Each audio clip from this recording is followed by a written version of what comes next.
اور جب ملنگ، یہ ملنگ کے نام سے یہ کالم لکھتے تھے، کچکول اس کا کے کالم کا نام تھا، اور جب کوئی ملنگ دوست ہو جائے تو اس کے کچکول کی تعریف ضرور کرو. بہت شکریہ. محترم پروفیسر ڈاکٹر عبداللہ جان عابد صاحب علامہ اقبال اوپن یونیورسٹی کې د پاکستانی ژبو څانګې چیرمین د خوشحال خټک په دې شعر راغواړم چې په دې ښار کې د څوک نه وي نه مسیاله، خبر نه یم د بل ښار له احواله، په 15 وخته چې لاس په دعا هس کړم ستا د عمر دعا کړم په ډېر ډېر کاله. محترم ډاکټر عبداللہ جان عابد صاحب. بسم الله الرحمن الرحیم. زما ډېرو درنو مشرانو د سټیج او سامعین محترم، تاسو جو ما ته اردو کې ویلو چې خبر اجمل خٹک کے حوالے سے تو تقریباً ان کی شاعری کے حوالے سے اب تک جو گفتگو ہوئی اس میں تو میرا خیال ہے کہ ایسا کوئی وہ سلسلہ نہیں رہتا ہے.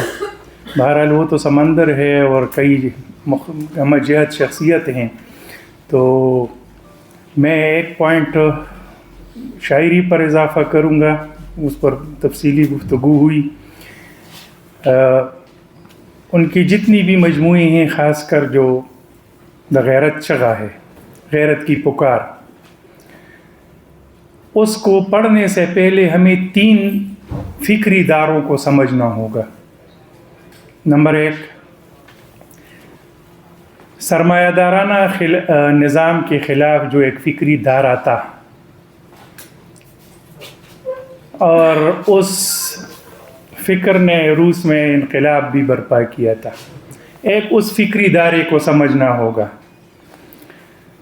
یہاں پہ ہمارے ہاں پشتون سوسائٹی میں صنوبر حسین کاکا جی وہ پہلے شخصیت تھے جنہوں نے ادب میں اس کو ایک باقاعدہ شکل دی. یعنی انہوں نے ایک جو اس کی جو پرچار تھی اس وقت کے ادیبوں کو، شاعروں کو، کہ وہ آپ اس فکر کو اپنی ادب میں آپ لائیں، اس میں شاعری کریں، اس میں ادب تخلیق کریں. یہ ایک فکر ہے. دوسری فکر خدائی خدمتگار تحریک کی ہے. خدائی خدمتگار تحریک قوم پرستی کی تحریک تھی اور آزادی کی تحریک تھی اور بادشاہ خان کی سربراہی میں چل رہی تھی، تو وہ اس تحریک سے بھی وابستہ تھے. ایک تیسری چیز جو وہ خود بتا رہے ہیں کہ میری فکر پر، میرے کلام پر خوشحال خان خٹک کے کلام کی اثر پذیری اور اس کی فکر کی اثر پذیری ہے. تو جو بھی طالب علم، اسکالر یا ہم جیسے لوگ اگر ان تینوں داروں کو سمجھتے ہیں تو وہ اجمل خٹک صاحب کی فکر و فن کو سمجھ سکتے ہیں. یہ ایک بات ہوئی، میرا خیال ہے اتنا ہی کافی ہے. اب یہ 2 دارے تو ہمیں سمجھ آ رہی ہیں، لیکن یہ جو خوشحال خان خٹک والا جو فکری دھارا ہے، کیا ہم وہ خود کہہ رہے ہیں کہ خوشحال کے کلام کی اثر پذیری کا ہے؟ تو ایک تو ہم یہ سمجھتے ہیں کہ وہ بھی قوم پرست تھے اور یہ بھی قوم پرست تھے اور پشتونوں کی ننگ اور غیرت پر اس نے اپنے فکر و فن کا اظہار کیا ہے اور اجمل خٹک نے بھی کیا ہے. لیکن اس میں ایک باریک سا فرق، خاص کر اس کی قوم پرستی کو چھوڑے اس کی مزاحمت پر میں بات کرتا ہوں. دونوں مزاحمت کار تھے، دونوں قوم پرست تھے. اب دونوں کے مزاحمت میں جو ایک باریک سا فرق ہے وہ یہ ہے کہ ایک تو اس کی کلاس مختلف تھی. خوشحال خان خٹک جو تھے وہ سردار تھے، ایک تو کلاس کا فرق ہے، اور یہ پسی ہوئی طبقے کا رکن ہے، بچہ ہے. اس کو مد نظر رکھنا چاہیے. وہ پشتو میں وہ کہتے ہیں کہ زما پلار با ټکېدلي مرچکي سره ډوډۍ خوړه او موږ به ګوړې سره خوړه. تو وہ صورتحال خوشحال کی نہیں تھی. خوشحال نے جو مزاحمت، اور دونوں نے بالادست طبقے کے خلاف مزاحمت کی ہے، یہ بھی سیم ہے، لیکن وہاں مزاحمت جو ہے وہ اقتدار کے لیے تھی یا جو بھی اس کی اپنی سیاست تھی اس کے لیے تھی. یہاں پر خالص مزدور کے لیے اور پسی ہوئی طبقے کے لیے اجمل خٹک نے مزاحمت کی ہے. تو یہ ایک باریک سا فرق ہے جو میں سمجھا ہوں. اچھا، دوسرا، خوشحال خان خٹک نے، وہ بھی اورنگزیب کے قید میں تھی اور اس کا ایک حبسیاتی ادب اس کے کلام میں موجود ہے. یہاں بھی ایک چیز ہمارے پاس موجود ہے، ناز پاگلم.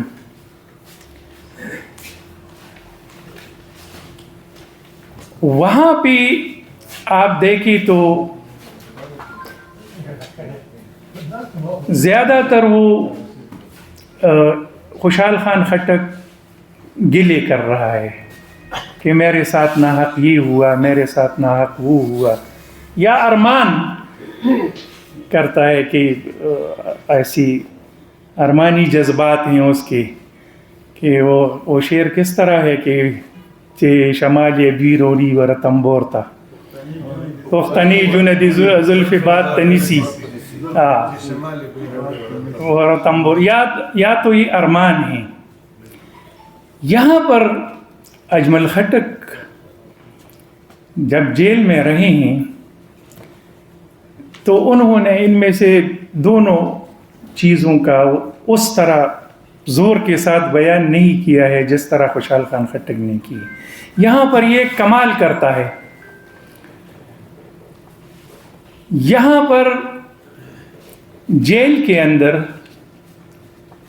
جو مختلف صورتوں میں جو لوگ موجود ہیں، داروغہ ہے، دوسرے اہلکار ہیں، اس کے اصل چہرے آپ کو بتاتا ہے کہ وہ کس طرح سے پیش آتا ہے اور اس کے رویے آپ کے سامنے لاتا ہے کہ وہ کس قسم کے رویے اختیار کرتا ہے اور اس سے آپ کو گزرنا پڑتا ہے.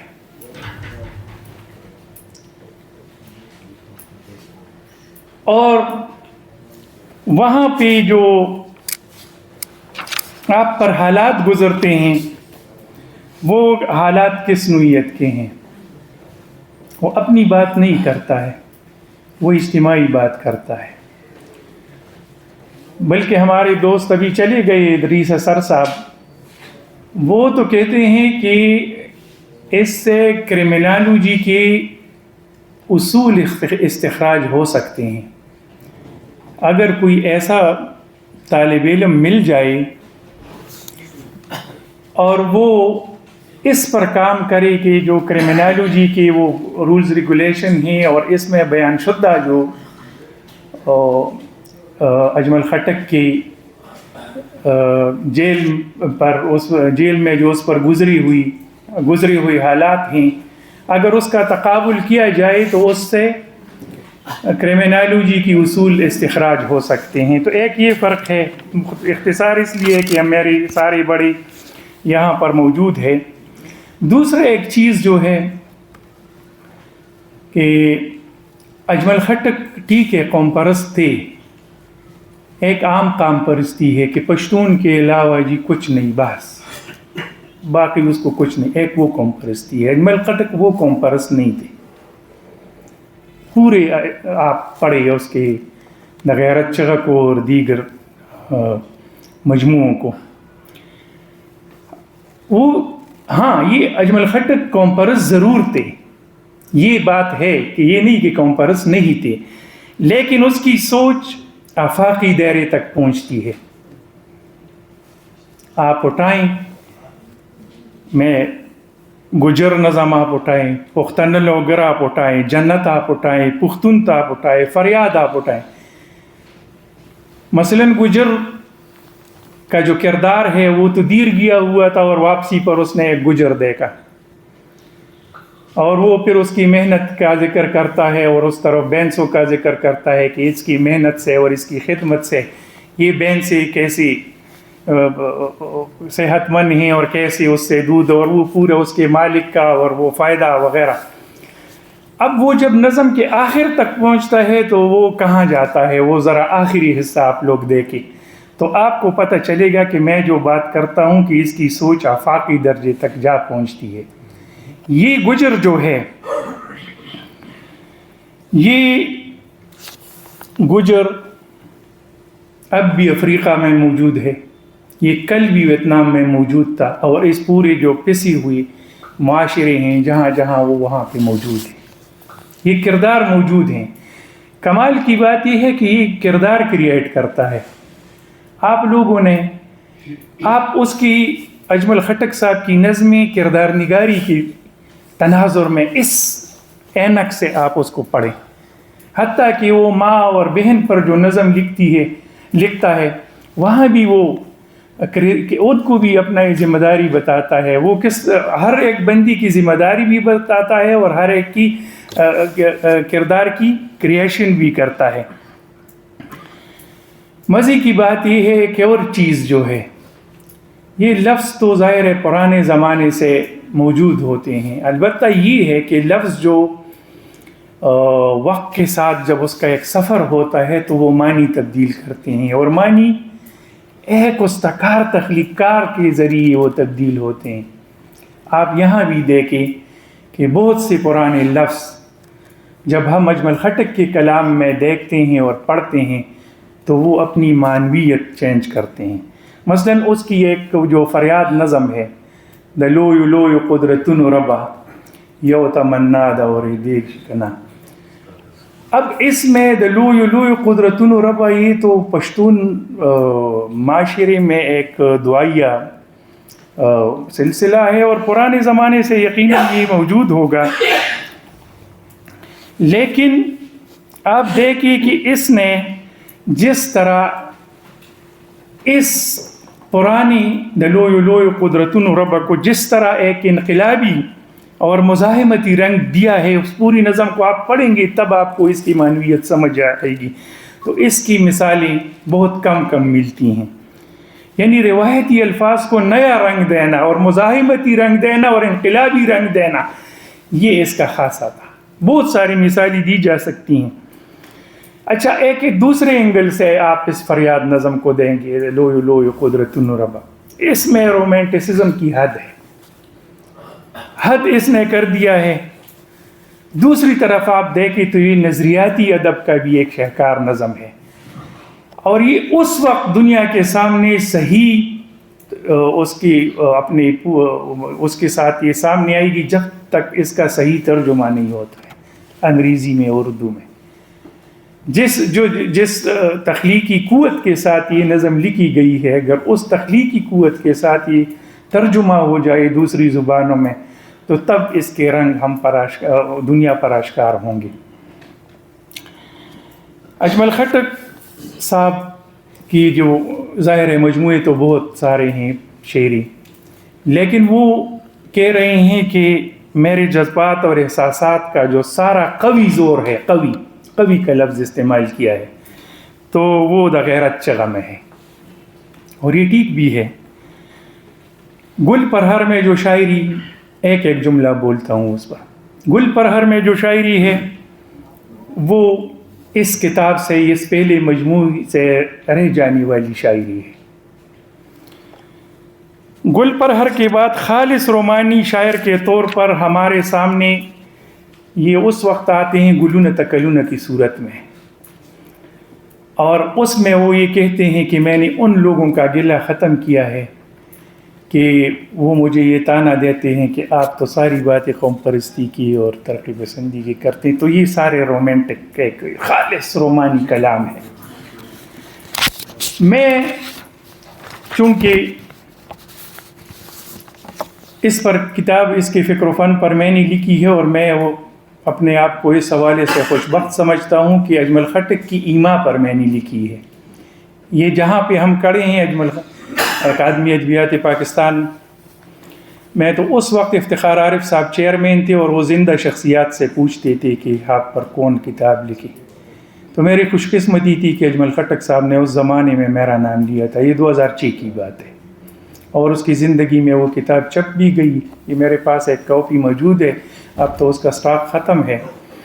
تو اس وقت میں نے اس کا یہ سارے مجموعے پڑھ کر اور خاص کر یہ جو غیرت چغہ ہے اس پر میں نے چند جملوں میں نے اس کو وہ ایک کنکلوژن سا لکھا تھا کہ اس کا جو ڈکشن کیسا ہے, اس کا اسلوب کیسا ہے, اس پر میں نے یہ چند جملے لکھے تھے, آپ کو سناتا ہوں.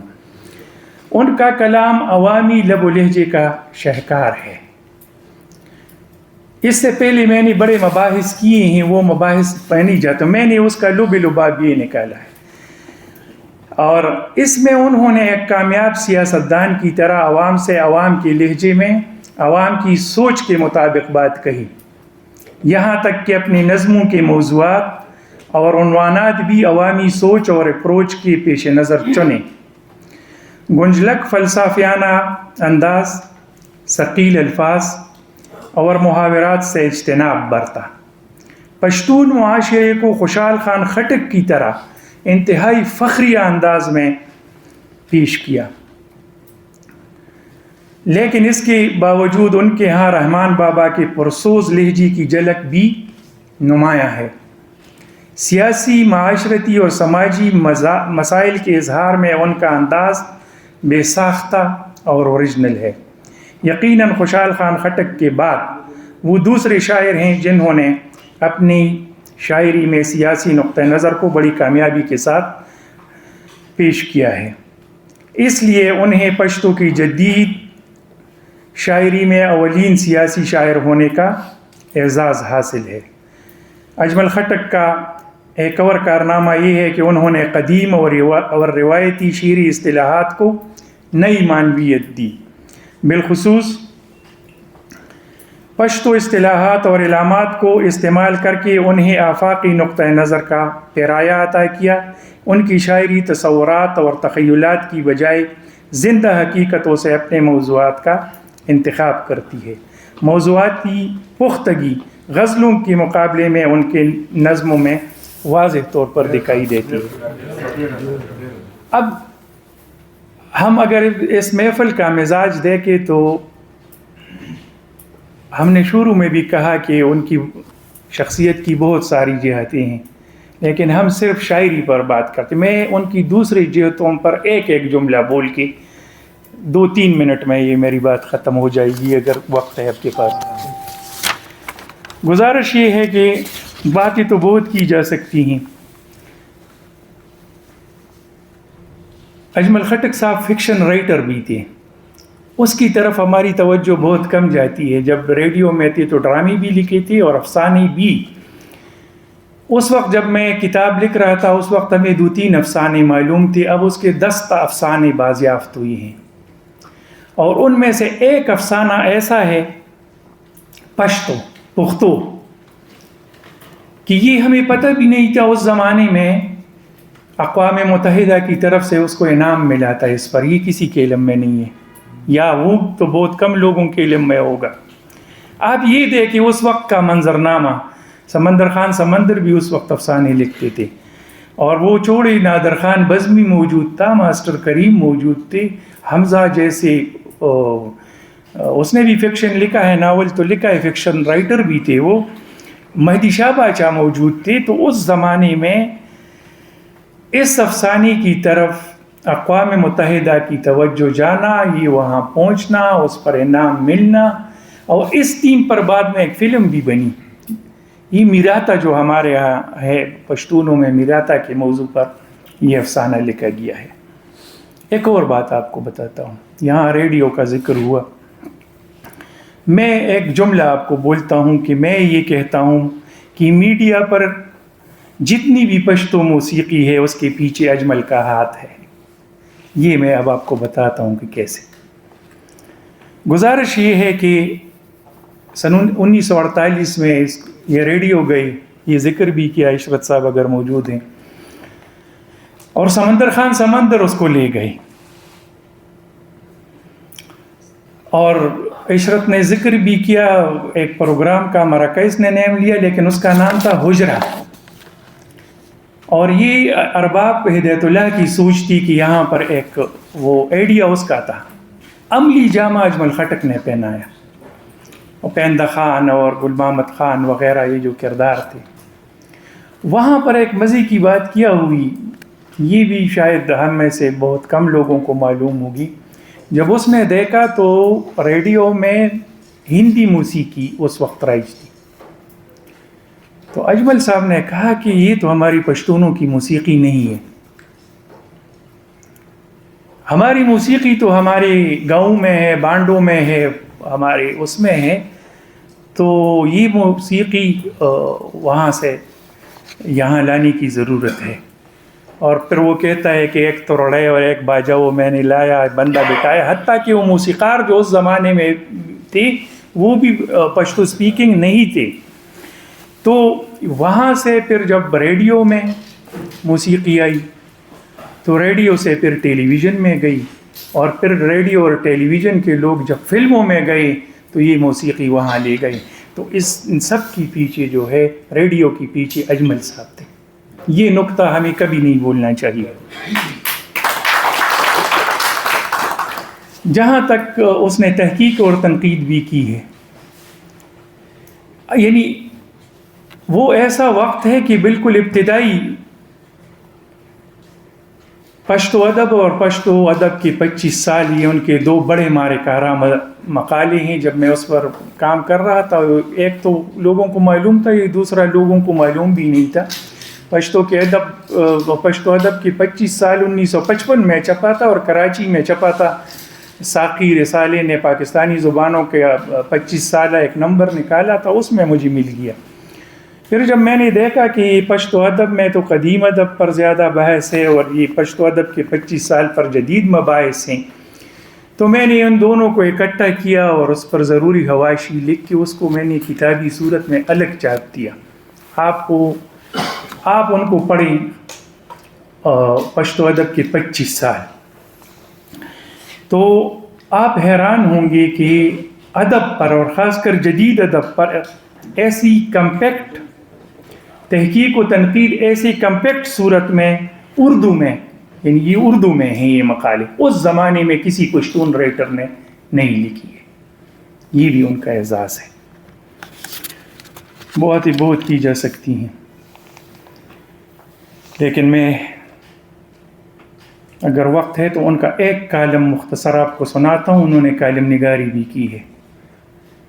اگر وقت نہیں ہے تو میں اسی پر بس کر کے اجازت مانگتا ہوں. یہ کچکول کے نام سے ان کے کالموں کا مجموعہ چھپا ہے.